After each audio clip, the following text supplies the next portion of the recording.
Who should control our drinking water? Ideally, it should be local governments, city and county, using federal regulations on a nonprofit basis. But a number of private, for-profit companies control drinking water in the United States. I never thought drinking water was a problem in the U.S. until we moved into our dream house near Chapin, South Carolina. I turned on the faucet and the water was brown.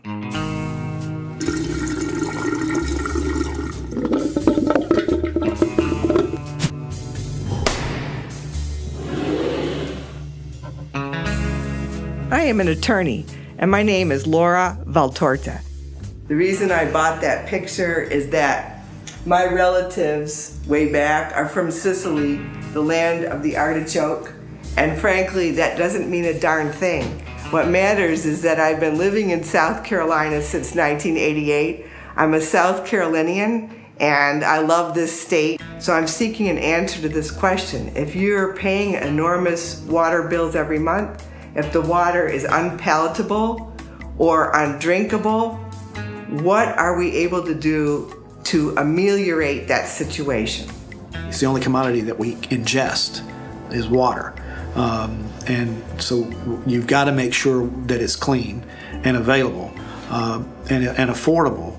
Water is something that you not only consume, but you can smell it and you can see it. But water becomes more dramatic when you're concerned about the rates that you're paying, and when you turn on your kitchen sink and you begin to smell the water, or you see discolored water. It can cause great concerns on the part of individuals and wondering, well, what is the impact of this on my family? I thought, we need to get rid of these private water companies. In my home state, South Carolina, there are several private companies that own water systems. They range from small mom and pop owned systems that were formed maybe as a development was created and the homeowners were given the system, to, I guess, bigger utilities now that have come in and been able to acquire different systems. The biggest of these is Utilities Incorporated, with over 18,000 customers in South Carolina alone. Utilities Inc. owns the water system in my neighborhood, 40 Love Point. This is the largest water and sewer utility in the state. They serve over 18,600 customers. They have 5 operating companies here in South Carolina. We have operations in 15 states. That's kind of spread out through 75 companies. We're primarily in the southeast, kind of Sunbelt states, but we have some stuff in Louisiana, out west, and the Mid-Atlantic, and then a bit up in the Midwest, too. Utilities Inc. sells brown, smelly, over-chlorinated, expensive water to my neighborhood, 40 Love Point. None of us drink the water. Nancy Williamson, my neighbor, works for the University of South Carolina, advising small business owners. When she served on the 40 Love Homeowners Board, she was deluged by complaints about our water. My family had awful stomach virus, we thought. Upset stomachs, we couldn't sleep. It was just a really bad virus we thought was going around. And then we got, I think it was like the January 1st even, we got a notice on our door that the water company had found E. coli in our water, and that these are some of the symptoms you could have if you have E. coli water. And by the way, there's a boil water alert. They claimed that the symptoms that my family experienced probably weren't related to E. coli because they treat the water in the water tanks. However, I feel like it was a very suspicious coincidence that we all had the exact same symptoms that were listed when you even Google E. coli and symptoms. So we were all very sick that Christmas holiday season. This is the bathtub area that these pictures were taken at. This morning I woke up to take a bath. It was like my first day off in several weeks, and I was so excited. The kids had gone off to school, and so I poured my bath water, and it was disgusting. It was dark brown, and it smelled terrible. We were actually used to having to dump out the first tub of water and taking a bath in water that wasn't so clear, but it wasn't actually so dark either. But that particular morning, I had emptied out the first load of dark brown water, and I poured a second bath, and I was so mad that I didn't actually call the water company that day. I called DHEC, and I could run my finger through it, and you could just see the water, the molecules on the bottom just part like a cloud. It was just nasty, disgusting. And when it was dumped, when it finally drained, there was just an awful, dirty, sandy, gritty residue. Some of it was like silty and soft, like dirt, and some of it was, was more gritty. And the softer stuff is supposedly iron bacteria, or I guess it was stained with iron bacteria, and then the darker molecules was manganese. Every time I brush my teeth, I think about the water, because I've had so many people complain that, oh my gosh, I was brushing my teeth this morning and a big blob of black water just fell down out of the faucet. They'll say, oh, that's mold, you should clean your faucet better. But really, it's that manganese, that's all that gunk is just kind of forming a big blob together. Many other neighborhoods besides 40 Love have bad water problems similar to ours, involving iron bacteria, manganese, and maybe even E. coli, like we've had in the past. We started getting complaints from constituents. They had every kind of complaint in the world. I mean, their water bills was sometimes one person in the house, and it was a $600 or $700 water bill per month. During the time of my term with the Homeowners Association, the majority basically had two complaints. One was the new construction that was currently going on during that time. The other half, mostly about 75% was water complaints from the numerous residents that lived in the neighborhood of all types of different complaints, whether it was low water pressure to smelly water or milky water, or the high chlorine rates. Utilities, Inc. has made a business of taking over failing or new water systems in several states. They either dig a bunch of wells, like in my neighborhood, 40 Love Point, or they build a pass-through system where they buy water from a municipality and sell it at a premium to their customers. Leslie Hendricks, who has a PhD in statistics and teaches courses at the University of South Carolina, is a fellow water activist. Utility Services of South Carolina literally meters the water at the entry to my neighborhood. They buy it directly from the city of Columbia. It gets billed to my water company, and then that bill is divided up pro rata without markup to the residents of my neighborhood. So for instance, if the neighborhood altogether at the front of the neighborhood, including what people use in their houses for water and what's used by the water company for flushing the lines or leaks, or if somebody doesn't pay their bill, that would be called lost water. That water that's metered at the front of the neighborhood might be, let's just use a round number, like 1 million gallons. But if the residents only used 750,000 gallons altogether, the other 250,000 gallons is also paid for by the residents. So that water bill from the city of Columbia to my water company is divided up amongst our residents. So if I use 2% of the total billed water at the houses, then I pay 2% of the city of Columbia water bill. On top of that, we pay a base facilities charge, which is $16.53. And then on top of that, we pay a distribution charge of $2.91 per 1,000 gallons. So the $16.53 is the same every month, no matter whether we use any water or not. The $2.91 stays the same every month per 1,000 gallons. And then that supply charge, that City of Columbia charge, that's divided up, it fluctuates according to whether our water company loses a little bit of water or a lot of water. We didn't have water quality issues like a lot of the other areas that are served by Utilities Inc. has, where they're well served. The problems that we did have came more along the lines of cost. The cost of the water, we basically got charged double, where Utilities Inc. would charge us a certain rate for delivery of the water, and then they would have the pass-through cost where they would pass on the cost of the bulk water from the municipality. We're paying for all water that's lost between the master meter and residences. So they could just let water flow into the lake.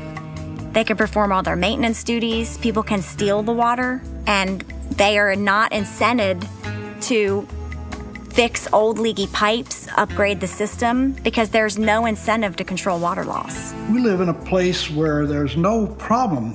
We have an abundance of water. We're trying to avoid being drowned, like Peggy said. If you lived in Las Vegas or somewhere, you could understand what the problem is, where they don't have any water and it comes from Colorado somewhere. But we don't have that problem here, and all these people do is pipe water to you, really. They don't do anything else. I cannot understand why their rates would be higher than other places in the country. My wife was pregnant with my daughter when we decided to move.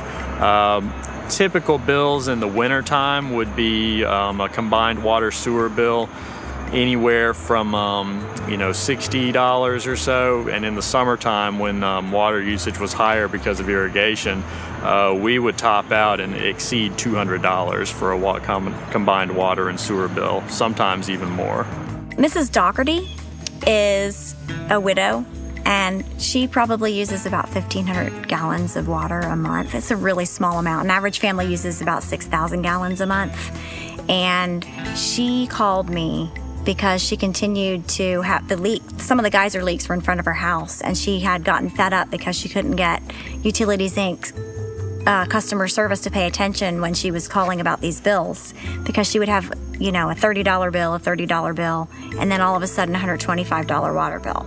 And I can afford to pay my water bill. I don't want to pay it when it's $200 and $300, but I can afford to pay it. But when I hear about Mrs. Dougherty not being able to pay her water bill, she's on a fixed income, she has no recourse. The first water bill we received was $87. We were accustomed to more like $35 or $40 where we had lived before. So that came as a big shock. And we have a sprinkler in our yard here to sprinkle the grass and the flowers. Well, we had looked forward to enjoying that. We've never had one before. But first thing we did was turn that off. Because if the water is that expensive, we can't afford to sprinkle the grass. We, as pass-through customers in Dutchman Shores, pay much more than out-of-town City of Columbia customers. For instance, for the average usage, a number that people use a lot is about 6,000 gallons. And a City of Columbia customer out of town would pay approximately $28.55 under that rate structure. And on my system, our bill would be about $63.10. The highest water bill was when Utilities Inc. had the problems with their billing system, when they switched from their old billing system to the new billing system. They didn't send a bill for probably in the neighborhood of 3 months. When we finally got that bill, if I remember correctly, that bill exceeded $500 all at one time. We were all very angry. We're paying high rates. It would be one thing if these were, if it was free water from our own well, but we're paying high rates and we're getting really crappy water. Well, I don't know how in the world a company like that has such old pipes and equipment can not be making a profit whenever they're not fixing it. So I think the challenges in South Carolina are actually not too terribly different than the challenges across the country, which is deteriorating infrastructure. I think the most recent civil engineer grade, I think, given to water and wastewater industry was like a D-. I think where the private industry, though, can actually offer something that potentially that the municipals don't have is that we have access to the capital provided that we can get a return on it. And we know that right now that there's a lot of municipalities struggling to get the necessary funds for their areas. So we have access to the capital. We do actually have tremendous buying power because we're able to leverage our 75 companies across the states in order to be able to buy pipe cheaper, buy meters cheaper than than perhaps other smaller municipalities might be able to do. We also are able to really leverage our resources across the country. So, for example, in Hurricane Katrina hit New Orleans, we were actually the first utility back up in service in the area because we brought in people from around the country. We had people bring in generators and food and supplies to get people back up in service. So we actually had water service back to our customers. The last customer, I think, was 7 days, and we had the vast majority of the customers back up in a day or two. And we're able to do that because we can pull those resources from around the country, and whereas a municipality isn't going to be able to do that. A lot of these people have moved into houses now not being aware. And, real estate, what is it? This buyer beware, so maybe they didn't research it enough, and the companies are still trying to do what they need to do. And in a lot of cases, it's with equipment they didn't put in. So you can't blame the company all the time. But yes, as a customer upset and unhappy, I can see where they would be. I find it just ridiculous that any company, any private company could make a profit on something that is just so fundamental as water. 40 Love. They got nice houses up there. They got good neighborhood associations, and their problem is water. Well, we started complaining to each other, of course, in the neighborhood about our water, and then formally we started complaining to the water company one at a time. I kind of had the last straw when I had company in 2009, and all this company had traveled from Ohio, and I had tons of people here. It was a surprise party for my husband, and every single one of my toilets were this nasty dark brown color, and they smelled like sewage. It was just absolutely disgusting, and I was so embarrassed. And I called the water company. I called everybody I could think of. I would have called the president if I had his direct line. So I just went online and I started researching DHEC's number, the EPA. I mean, I emailed everybody, and I finally got a customer service person called me the next day, and I believe it was Bob Gilroy. But they were surprised because they said that nobody had complained in our neighborhood. But we actually had been complaining separately, but we started to complain as a group more, and it just so our voices could be heard more. They drained the water tanks and they re-epoxied them, and so they tried to start doing some maintenance. It was definitely not proactive. It was definitely reactive. In the midst of settling a rate case and trying at least to get a pass-through system so we can drink the water in my neighborhood, I laid out the problem to our utility court, the Public Service Commission. The Public Service Commissions function in all matters involving electric, gas, telephone, all of those communications issues, as well as water and wastewater. The Public Service Commission, in fact, then becomes the market to determine what the proper rate should be, since in fact you don't have the option of seeking an alternative electric provider or an alternative water and wastewater provider. When the water company asks for a rate increase, customers may express their complaints electronically or at a public hearing set up by the South Carolina Public Service Commission, a 7-member panel who serve as judges in these rate cases. The Public Service Commission listens to these complaints, but that's as far as it goes. The real negotiation and decision-making take place at the actual administrative hearing before the PSC at a later time. To have a real impact on a rate case, you have to enter the case as a party, somebody with a say-so in the outcome. Usually a party is represented by an attorney. I did this for free for my neighborhood. How many neighborhoods have a free attorney? Before 2004, there was a state employee called the South Carolina Consumer Advocate who represented the public at these rate hearings. We should return to that system. My name is Steve Ham, and for almost 18 years I worked at the South Carolina Department of Consumer Affairs. I served as the state consumer advocate, and in fact I started the consumer advocacy program in the summer of 1978. The General Assembly passed legislation after they concluded that the public needed an advocate before state regulatory agencies. My friends and I set out to fight Utilities, Inc. Every year or two, Utilities Inc. asked for rate increases, I decided to oppose their request for more money in court on behalf of my neighborhood, 40 Love Point. I learned a lot.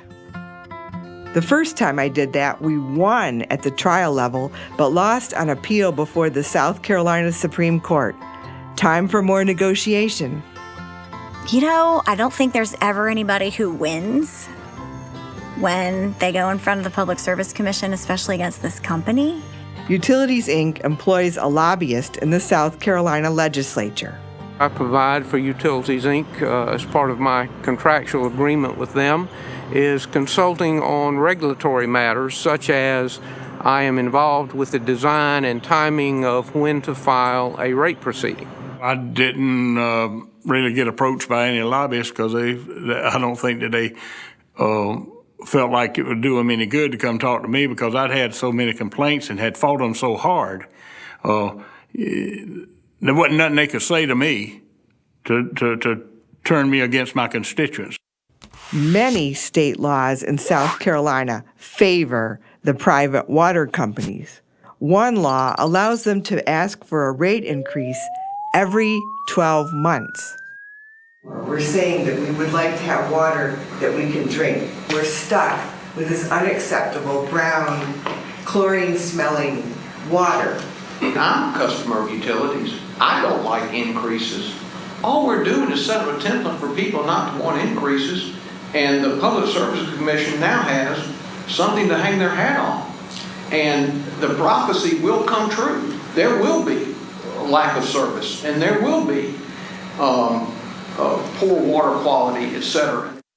Another law allows the water company to raise its rates even after they have lost at the trial level and are appealing that decision to the higher court. These laws need to be changed. They have this attitude, well, we're your water provider, and that's the way it's going to be. And I think they don't do themselves a service when they don't say, all right, let's talk about the wells that we're using, why it is we have some of these problems. Certainly water can have minerals depending on the formation of the rock and the soil around the wells. But once they describe those problems, they also equally need to say, and to deal with that, we know we need to do X, Y, and Z. The hard part is sorting through what the real cost of those upgrades and benefits are. Pretty much any kind of expert out there puts the capital infrastructure needs for the industry, water and wastewater combined, at over $1 trillion. It's maybe plus or minus a couple $100 million, depending on or a couple $100 billion, depending on who's giving that number. But it's somewhere in the order of the magnitude of $1 trillion. The public comes out in droves whenever there is a public hearing about the water company, but these people have no power. I must have had 500 or 600 complaints just in the Oak Grove area and in the areas in my district.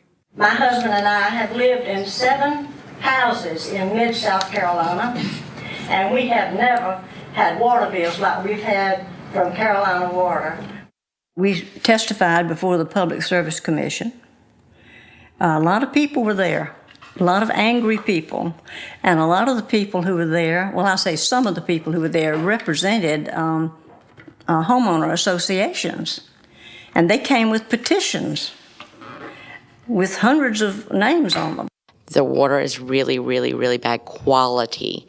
The quality of the water, they ruin every appliance you ever buy in your house, whether it's a wash machine, whether it's a Keurig coffee machine, whatever you buy that you have to run water through, it will ruin the appliance, the dishwasher, whatever. You will have to actually replace it. No, we do not drink it. We do not drink the water in our home.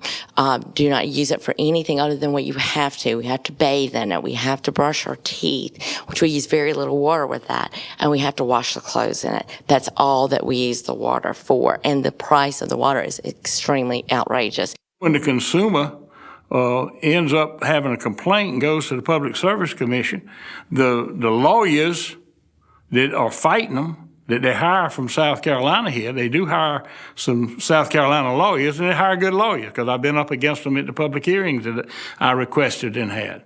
And then you turn around and the customer's paying for that. I mean, all the overhead is being paid for by the customer.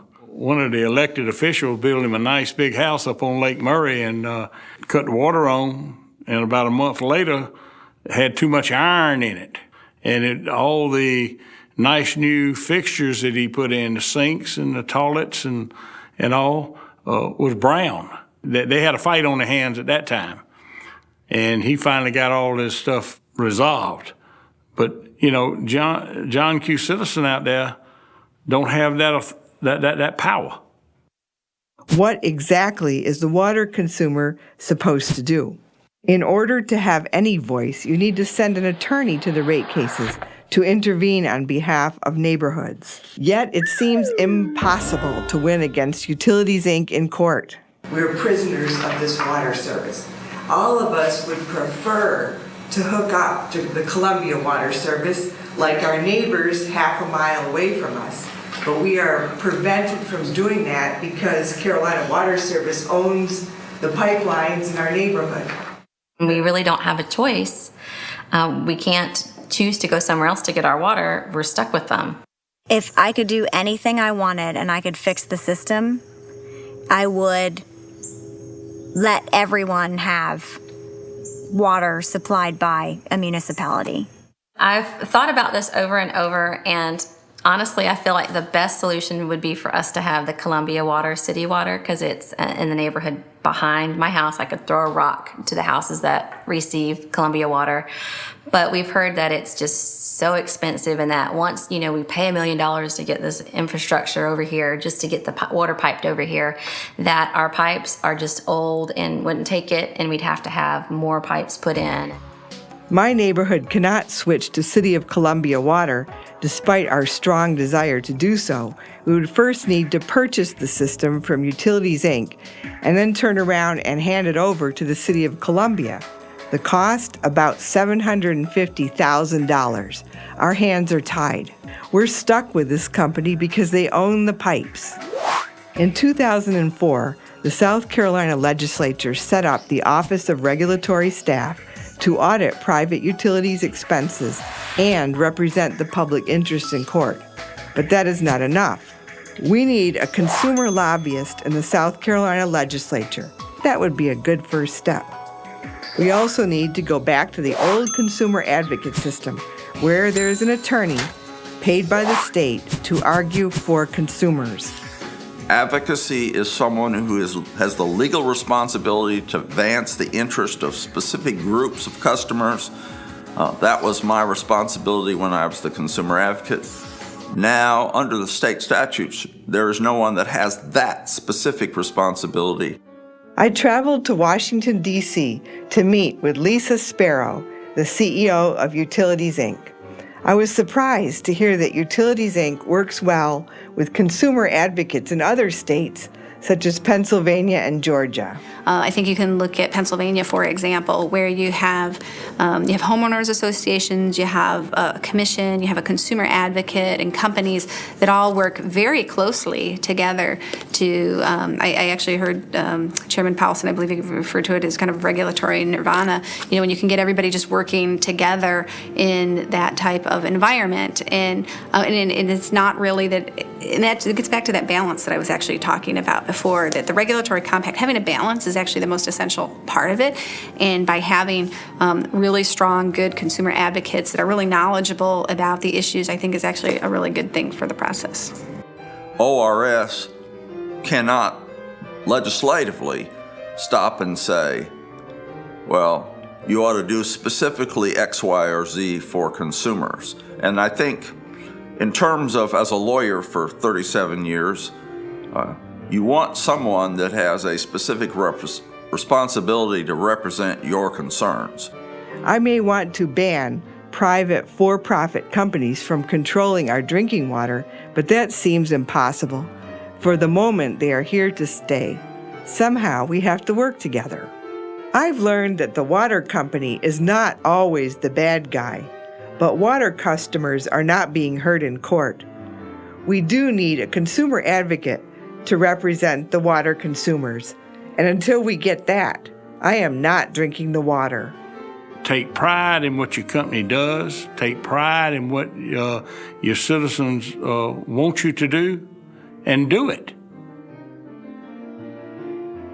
I discovered it is not impossible to work with private water companies. You must take the proper legal steps and negotiate like an attorney. In September 2014, Utilities Inc. filed a feasibility study with the Public Service Commission so that an interconnection with city water might be extended to my neighborhood within several months.